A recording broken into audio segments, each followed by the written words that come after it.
Ilang mangga ko ba na Hindi kasi inaanay. Saka may guwang na, may guwang. Yung may guwang ba yung tawag-walan? Siyempre, laki ng butas. Laki ng butas, lugi mang bimili.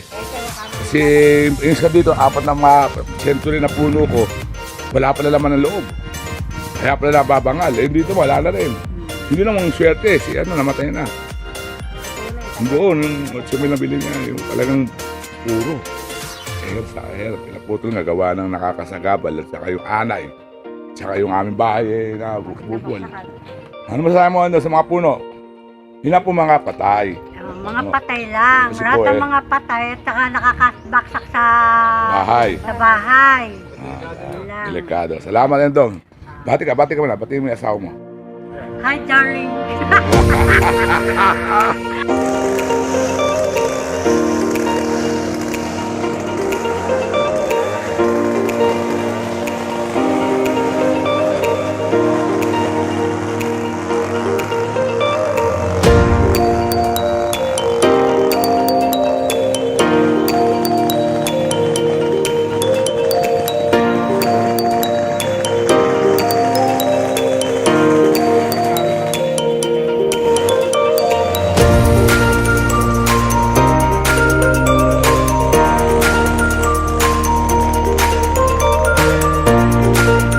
Po yung finished product, mga aking pinaputol, 2x2 sa aking pinatsenso.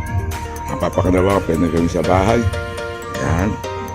Yan po, ang klase ng kahoy po yan, ibangkal. Yan po, 2x2. Sila naman pwedeng hamba. Yan.